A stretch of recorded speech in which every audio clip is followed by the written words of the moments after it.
नहमदुहु व नुसल्ली अला रसूलिहिल करीम अम्मा बाद। क़ाल अल्लाहु तबारक व तआला इन्नमा हाज़िहिल हयातुद दुनिया मता' औ कमा क़ाल तबारक व तआला व क़ाल अन्नबिय्यु सल्लल्लाहु अलैहि वसल्लम अद्दुनिया मलऊनुन व मलऊनुन मा फ़ीहा इल्ला ज़िक्रुल्लाहि व मा वालाह औ आलिमुन औ मुतअल्लिमुन औ कमा क़ाल सल्लल्लाहु अलैहि वसल्लम। मोहतरम हाज़रीन गिरामी, अल्लाह तबारक व तआला ने कुरान करीम में कई जगहों पर दुनियावी ज़िंदगी की हकीकत को समझाया है और सरकार दो आलम सल्लल्लाहु अलैहि वसल्लम की बेशुमार अहादीस ऐसी हैं जिसमें ये बताया गया कि दुनियावी ज़िंदगी की हकीकत क्या है। और फिर नबी अलैहिस्सलाम की ज़िंदगी में, सहाबा की ज़िंदगी में आपके आमाल, आपका रहन सहन भी ये इत्तला देता था कि किस तरीक़े से दुनियावी ज़िंदगी को गुजारना है।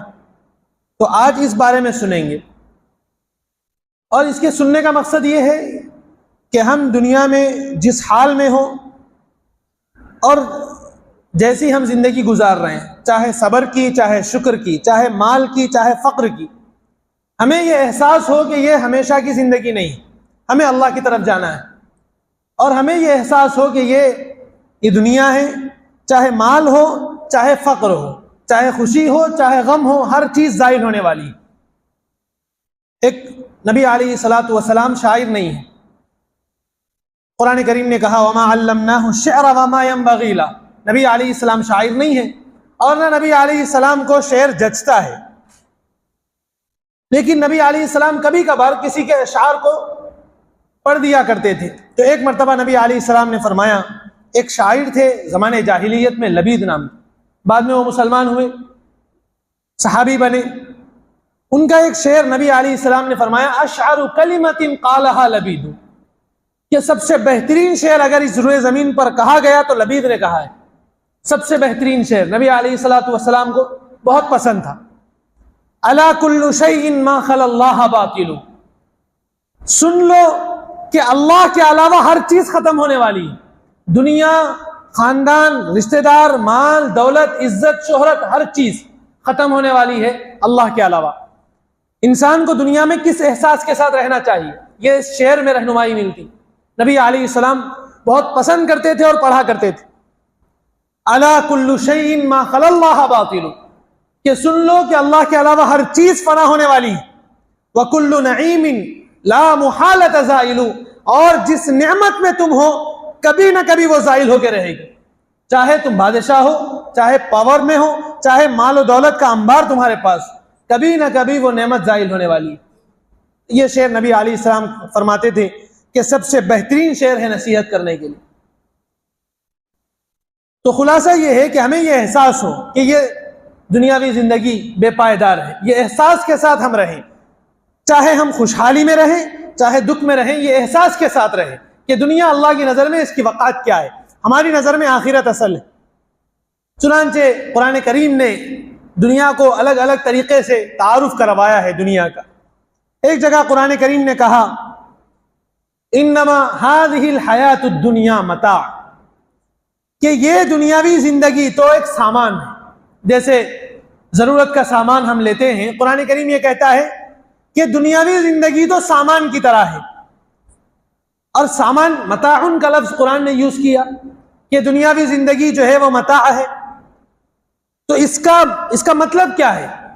अब इसका मतलब समझने के लिए हमें अरबी जुबान का सहारा लेना होगा। एक बहुत बड़े अरबी जुबान के डिक्शनरी लिखने वाले, उसके जो लिखने वाले ऑथर हैं, वो कहते हैं कि उन्होंने अरबी जुबान को समझने के लिए, वो खुद अरबी हैं, लेकिन वो चाहते थे कि मैं अरबी को अच्छी तरीके से समझूं, इसके हर वर्ड को मैं समझूं कि उसका बिल्कुल बेआईनी ही माना क्या है, उसका यूज कैसे किया जाता है। उसके जरिए से मुझे अंदाजा होगा कि कुरान करीम के मानी क्या है। अल्लाह तबारक व तआला ने बिलिसानिन अरबिय्यिन मुबीनिन कुरान करीम को कहा है कि वाज़ेह अरबी जुबान में कुरान नाजिल किया गया।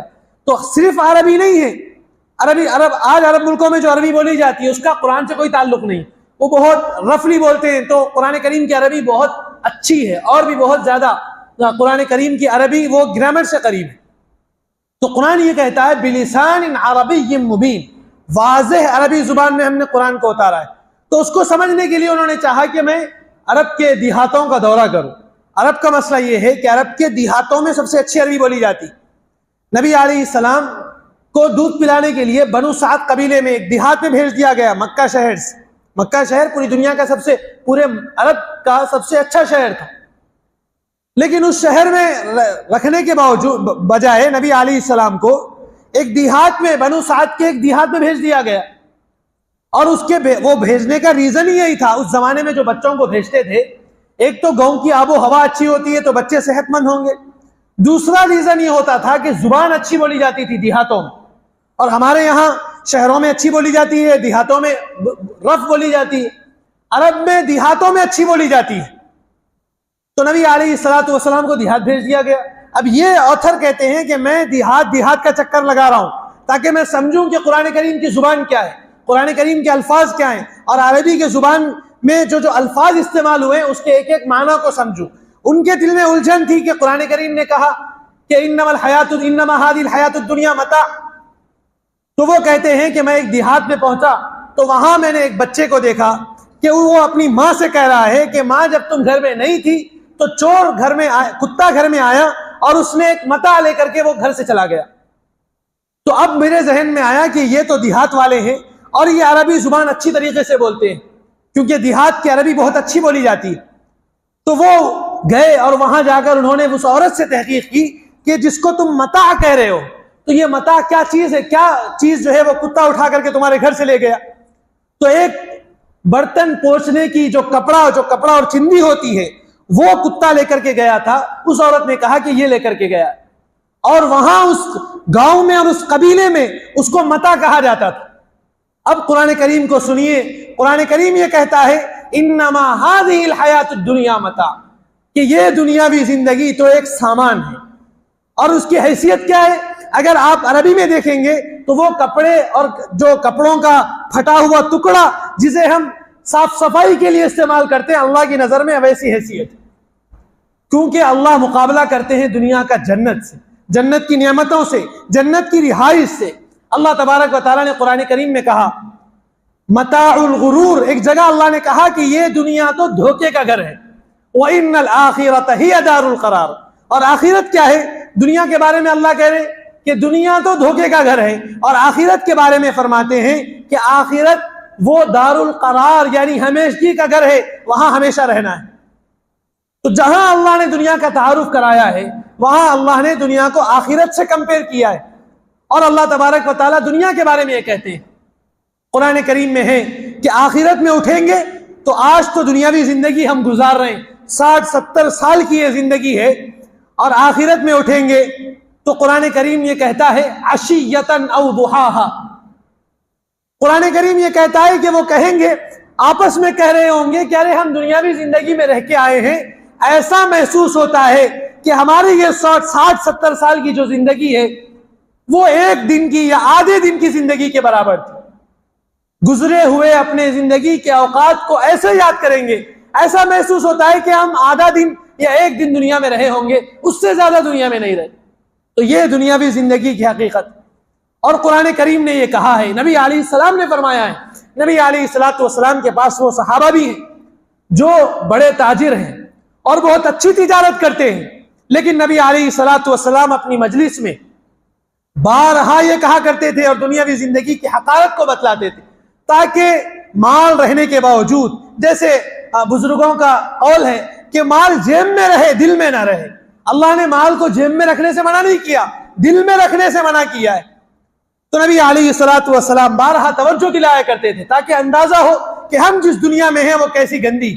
नबी अलैहिस्सलाम के अल्फाज हैं हदीस शरीफ में, नबी अलैहिस्सलाम ने फरमाया दुनिया जीफा, जैसे किसी जानवर की लाश पड़ी हुई हो और उस लाश में कीड़े पड़ जाएं, वो लाश सड़ने लगे तो उससे कैसी बदबू आती है, उसे अरबी जुबान में जीफा कहा जाता है। नबी अलैहिस्सलातु वस्सलाम ने फरमाया अद्दुनिया जीफा व तालिबुहा किलाब, दुनिया ये मुर्दार नाश की तरह है और उसके आखिरत को छोड़कर और दीन को छोड़कर उस दुनिया के पीछे पड़ने वाले लोग ऐसे हैं जैसे उसको तलब करने वाले, उस मुर्दार को तलब करने वाले। नबी अलैहिस्सलातु वस्सलाम के अल्फाज हैं व तालिबुहा किलाब, और दुनिया के पीछे पड़ने वाले कुत्तों की तरह हैं। और इनसे कौन से लोग मुराद हैं? वो लोग मुराद हैं जो दुनिया के चक्कर में अपनी आखिरत को दांव पे लगाते हैं, जो अपनी नमाजों का बेड़ा गर्क करते हैं अपने कारोबारों के चक्कर में, अपनी मुलाजमतों के चक्कर में। वो लोग यहां पर मुराद हैं। नबी अलैहिस्सलातु वस्सलाम के अल्फाज हैं कि ऐसे दुनिया को तलब करने वाले अल्लाह की नजर में और रसूलुल्लाह की नजर में कुत्तों की तरह। और बहुत सारी नबी अलैहिस्सलातु वस्सलाम की हदीस, अद्दुनिया मलऊनुन, नबी अलैहिस्सलाम ने फरमाया दुनिया लानत की जगह है। बजाय उन लोगों के जो अल्लाह के जिक्र में मशगूल हैं, अल्लाह से जुड़े हुए हैं या दीन से जुड़े हुए हैं, उनके अलावा जितने लोग हैं वो दुनिया की लानत में। नबी अलैहिस्सलातु वस्सलाम की हदीस है अद्दुनिया मलऊनुन व मलऊनुन मा फीहा इल्ला ज़िक्रुल्लाहि व मा वाला औ आलिमुन औ मुतअल्लिमुन। बहरहाल खुलासा कलाम यह है कि नबी अलैहिस्सलाम ने बारहा समझाया है दुनिया की जिंदगी को, दुनिया की हकीकत। अब देखिए नबी अलैहिस्सलातु वस्सलाम की जिंदगी में नबी अलैहिस्सलाम कैसे इस दुनिया से गए हैं। हम नबी अलैहिस्सलातु वस्सलाम के दर्जे को अंदाजा भी नहीं कर सकते और उसका एहसास भी नहीं कर सकते कि नबी अलैहिस्सलातु वस्सलाम के पास फरिश्तों की एक फौज हुआ करती थी। अगर आप चाहते हैं तो नबी अलैहिस्सलाम ने जैसे फरमाया कि उहद का पहाड़ सोना भर करके मेरे पीछे चलता। नबी अलैहिस्सलाम एक मर्तबा घर में बैठे हुए, हसीर पर आप लेटे थे, हजरत उमर ने दस्तक दी, नबी अलैहिस्सलाम उठ करके बैठ गए। हजरत उमर नबी अलैहिस्सलाम से मिलते हैं और देखते हैं कि नबी अलैहिस्सलाम के हसीर पर लेटने की वजह से आपके सीने पर चादर नहीं थी। हजरत उमर ने देखा कि सीने मुबारक पर हसीर के निशान हैं, जैसे हसीर पर लेटने से पड़ते हैं। हजरत उमर रज़ी अल्लाहु अन्हु नबी अलैहिस्सलाम को देखते हैं, उस हसीर को देखते हैं और घर में नजर दौड़ाते हैं तो कोई साजो सामान नजर नहीं आता, कोई ऐशो इशरत का सामान नजर नहीं आता। हजरत उमर रज़ी अल्लाहु अन्हु को रोना आ गया। हजरत उमर रो रहे हैं और कह रहे हैं कि या रसूल अल्लाह, आप तो शहींशाह हैं, आप अल्लाह के रसूल हैं। या रसूल अल्लाह, आप तो दुनिया और आखिरत के बादशाह हैं, और आज की दुनिया में, इस हकीर दुनिया में, ये जो सुपर पावर है, मुल्क रूम है, मुल्क किसरा है, वहां के बादशाहों के बारे में हम सुनते हैं कि वो बड़ी नाज़ो नियामत में है। हालांकि उनका आखिरत में कोई मकाम नहीं है, अल्लाह के नजदीक कोई मकाम नहीं है, लेकिन हम उनके बारे में सुन रहे हैं कि वो बहुत ऐशो इशरत में है और उनके लिए नरम बिस्तर लगाए जा रहे हैं और उनके लिए अच्छे खाने लगाए जा रहे हैं, और आप तो दुनिया और आखिरत के बादशाह हैं और आप इस तरीके की मुजाहिदे की जिंदगी गुजार रहे हैं। हजरत उमर को रोना आ गया। हजरत उमर कहने लगे या रसूल अल्लाह, आप अपनी सहूलत के लिए हमें हुक्म दे, हम आपकी सहूलत का सामान पैदा करेंगे। नबी अलैहिस्सलातु वस्सलाम ने फरमाया उमर, तुम दुनिया की दौलत की बात करते हो। हजरत उमर ने कहा कि हम इंतजाम करेंगे, यानी दुनियावी लोगों से मदद लेने की बात करते हो। नबी अलैहिस्सलाम ने फरमाया मुझे बिला वास्ता अल्लाह की तरफ से यह ऑफर दिया जा रहा है कि अगर मैं चाहूं तो मेरे लिए कायनात के खजानों को खोल दिया जाए। लेकिन नबी अलैहिस्सलाम ने फरमाया, नबी अलैहिस्सलाम रोने लगे। आपने फरमाया उमर, दुनिया गुजरगाह है, यहाँ पर ठिकाना रखने की जगह नहीं है, ये दिल लगाने की जगह नहीं है, यहाँ से हम सबको गुजरना है, और जब गुजरना है तो जरूरत का सामान काफी है। हजरत उमर भी रो दिए, नबी अलैहिस्सलाम भी रो दिए। ये पूरी जिंदगी नबी अलैहिस्सलाम की ऐसी गुजरी। हजरत उमर रज़ी अल्लाहु अन्हु, आपके दौर में आधी दुनिया पर इस्लाम का परचम लहराता था। एक मर्तबा सहाबा का एक वफ्द गया और ईरान में जो 1000 साल से सल्तनत चल रही थी, उस सल्तनत को गिरा करके मुसलमानों ने फतह हासिल की। कितना बड़ा दिन था मुसलमानों के लिए। 1000 साल की कुफ्फार की सल्तनत को खत्म करके, पूरी तरीके से मिटा करके कलमा अल्लाह के कलमे को बुलंद कर दिया, और उनका जितना साजो सामान, खजाने, हीरे जवाहरात, सोना चांदी, माल से भरे हुए एक काफिले हजरत उमर रज़ी अल्लाहु अन्हु के दरबार में पहुंचे। वो सहाबा भी पहुंचे। जब वो आ रहे थे तो उन्होंने अरब का जो लिबास था, उस जमाने में फक्र फाका था, तो मोटे किस्म का लिबास पहना करते थे जिसपे पेवंद होते थे। जगह जगह से कपड़ा फट जाता था तो पेवंद इस्तेमाल कर लेते। और जो अजम का लिबास था, जो इराक वगैरह जो दुनिया के तरक्की याफ्ता ममालिक उस वक्त में समझे जाते, उनका बारीक लिबास हुआ करता था, शाहाना लिबास हुआ करता था, आरामदेह लिबास हुआ करता था। तो वो सहाबा वो लिबास पहन करके आए। हजरत उमर रजी अल्लाह अन्हु जब वो आए, वो फतेह की खुशखबरी लेके आए थे, वो कुफरिस्तान को मिटा करके आए थे। हजरत उमर रजी अल्लाह अन्हु ने उनसे मुलाकात भी नहीं की, चेहरा फेर करके वापस चले गए। ये सहाबा को बड़ी तकलीफ हुई कि हमने तो जिहाद किया है, अपनी पूरी जिंदगी निछावर की है, हमारे कई साथी शहीद हुए हैं और हम जा करके उस बड़ी सल्तनत से फतह हासिल किए हैं और हमारे अमीरुल मोमिनीन हमसे मुलाकात भी करना नहीं चाहते। उनके दिल में तकलीफ हुई। वो उनके बेटे हजरत अब्दुल्ला बिन उमर के पास गए और उनको माजरा सुनाया। हजरत अब्दुल्ला बिन उमर ने कहा कि वालिद मोहतरम को यह पसंद नहीं आया कि तुम ऐसा शाहाना लिबास पहन के उनके पास आओ, तुम अपना पुराना वो अरब का लिबास पहन कर आओ, वो जरूर मुलाकात करेंगे। चुनांचे वो सहाबा गए और जाकर के अपना मोटा लिबास पहन करके उनके सामने आए। और सहाबा कहते हैं कि हजरत उमर खुशी से उठे और उठ करके हर एक से अलग से सलाम करके मुसाफहा करके और उससे गले मिलने लगे, मुबारकबाद देने लगे, शुक्रिया अदा करने लगे कि उन्होंने इस्लाम पर और मुसलमानों पर एहसान किया है कि इतना बड़ा और अजीम जिहाद किया है। फिर उसके बाद वो सहाबा ने आपस में मशवरा किया कि हम हजरत उमर को कहेंगे, आप पूरी दुनिया के बादशाह बन चुके हैं और आप इस वक्त में ऐसी पोजीशन में हैं कि पूरी दुनिया का कोई बादशाह आपके सिलसिले में अगर सोचेगा तो उसके दिल में रुअब पैदा हो जाएगा। तो हम कहेंगे हजरत उमर से कि आप इतनी अच्छी पोजीशन में रहने के बावजूद आप शाहाना लिबास नहीं पहनते, आपका लिबास ऐसा है कि आपके लिबास पर 12 जगह पेबंद लगे हुए हैं, ऐसा लिबास आप पहन रहे हैं। हम कहेंगे जरा अच्छा लिबास पहन ले ताकि बड़े बड़े मुल्कों से जो लोग आए, एम्बेसडर्स बनकर आए, तो वो हमारे अमीरुल मोमिनीन को देख करके दंग रह जाए कि अरे इनके अमीरुल मोमिनीन तो क्या लिबास पहनते हैं। चुनांचे उन्होंने मशवरा किया तो सहाबा ने कहा कि हम में से किसी की जरूरत नहीं है कि जाकर के उमर से बात करें, सिवाय हजरत अली के, वो बात कर सकते हैं। तो हजरत अली के पास गए, उन्होंने कहा कि मैं भी बात नहीं करता, वो खुद पेवन ज़दा लिबास पहनते थे और दुनियावी जिंदगी से बेपरवाह थे। हजरत अली ने कहा कि मुझे दुनिया का कोई शौक नहीं है और ना मैं उमर को इस बारे में तरगीब दिलाऊंगा कि वो दुनियावी जिंदगी की नेमतों को हासिल करे। अब हजरत अली से भी बात नहीं बनी, वो खुद मुजाहिदों में है और वो खुद कुर्बानियां दे रहे हैं। तो वो कहने लगे कि हम जाते हैं हमारी उम्मुल मोमिनीन हजरत आयशा रज़ी अल्लाह अन्हा के पास। हजरत आयशा के पास गए, हजरत आयशा हजरत हफ्सा दोनों मिलकर के हजरत उमर के पास गए और उन्होंने कहा कि अमीरुल मोमिनीन अच्छा लिबास पहन लीजिए, अच्छा खाना इस्तेमाल करिए, आपका रुअब पड़ेगा कि अरे इनके अमीर बहुत जबरदस्त लिबास पहनते हैं। हजरत उमर रोने लगे और उन्होंने कहा कि मुझसे बहुत बेहतर नबी अलैहिस्सलातु वस्सलाम हैं और उनके जर्रा बराबर भी मेरा मकाम नहीं है। तुमने नहीं देखा नबी अलैहिस्सलाम की जिंदगी को, मैंने देखा है। उनके पुश्त पर, उनकी पीठ पर उनके हसीर के निशानात पड़ जाते हैं। नबी अलैहिस्सलाम ने दुनिया की आलूदगियों को अपने ऊपर आने नहीं दिया। 10-10 दिन हो जाते थे और खजूर के अलावा कोई खाना नसीब नहीं होता था। मोटे जौ की रोटी पका करके नबी अलैहिस्सलाम के लिए लाई जाती थी। पेट भर के खाना पूरी जिंदगी में नहीं खाया नबी अलैहिस्सलाम ने। जब ये अहवाल सुनाए वो उम्महातुल मोमिनीन भी रोने लगी, हजरत उमर भी रोने लगी। फिर उन्होंने कहा कि मैं तो अपनी मौत तक दुनिया को अपने ऊपर आने नहीं दूंगा।